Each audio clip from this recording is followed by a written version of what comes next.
โอ้โหหงแดงลิเวอร์พูลบ้วยติดคอในเกมนี่บุกไปพ่ายแพ้ต่อมาป่าวูฟแฮมป์ตันด้วยสกอร์1-2โอ้โหสุดๆจริงๆทางฝั่งหงแดงลิเวอร์พูลทำแต้มหลุดมือไปในเกมนี้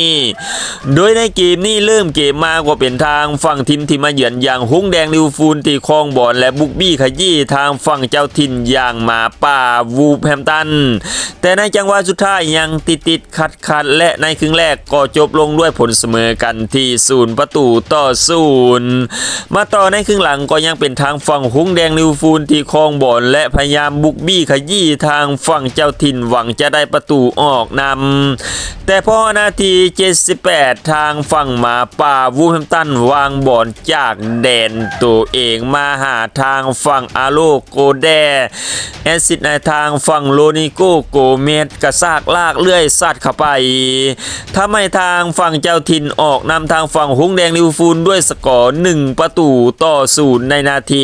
78โอ้โหสุดๆจริงๆเป็นลูกซอกเลยก็ว่าได้หลังจากที่พวกเขาตั้งรับมานานแต่สุดท้ายแล้วพวกเขาก็ได้ประตูออกนำหลังจากนั้นก็เป็นทางฝั่งหงแดงลิเวอร์พูลที่บุกนักเพิ่มขึ้นพยายามจะทวงประตูคืนแต่พอนาที83ทางฝั่งหงแดงลิเวอร์พูลก็ได้เฮจากโมเมดซาลาซัดเข้าไป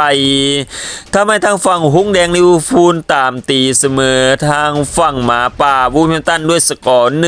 1-1ในนาที83โอ้โหพวกเขาได้ประตูตีเสมอเลวเลยหลังจากนั้นพวกเขาก็พยายามบุกเพิ่มขึ้นทางฝั่งหงแดงลิเวอร์พูลหวังจะได้ประตูออกนำแต่พอนาที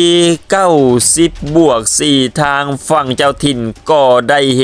จากทางฝั่งอาแดซัดเข้าไปทำให้ทางฝั่งหมาป่าวูฟแฮมป์ตันออกนำทางฝั่งหงแดงลิเวอร์พูลด้วยสกอร์2-1ในนาที90+4ถึงว่าลูกนี่จะมีการสแลปทางฝั่งโจโกเมสหลังจากนั้นก็เปลี่ยนทางบอลเสียบตาข่ายเข้าไปแต่ลูกนี้ทางฝั่งกรรมการก็ให้เป็นลูกทางฝั่งอาแดซัดเข้าไปโอ้โหสุดๆจริงๆทางฝั่งหมาป่าวูฟแฮมป์ตัน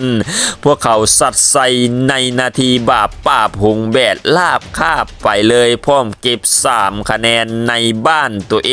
งสถิติหลังเกมทางฝั่งเจ้าถิ่นอย่างหมาป่าวูฟแฮมป์ตันพวกเขาครองบอลไปเพียง 34% ส่วนทางฝั่งทีมที่มาเยือนอย่างหงแดงลิเวอร์พูลในเกมนี้พวกเขาครองบอลไปถึง 66% ในเกมนี้ทางฝั่งวูฟแฮมป์ตันสร้างโอกาสยิงเพียง4ครั้งแต่พวกเขาซัดเข้ากรอบถึง3ครั้งและเป็น2ประตูส่วนทางฝั่งหงแดงลิเวอร์พูลในเกมนี้พวกเขาสร้างโอกาสยิงถึง19ครั้งแต่เข้ากรอบเพียง7ครั้งและเป็น1ประตู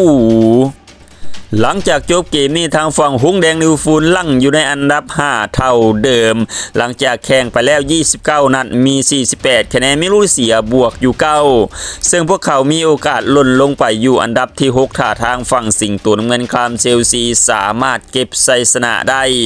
ส่วนทางฝั่งหมาป่าวูฟแฮมป์ตันจมบ้วยอยู่อันดับที่20หลังจากแข่งไปแล้ว30นัดมีเพียง16คะแนนไม่รู้เสียติดลบอยู่30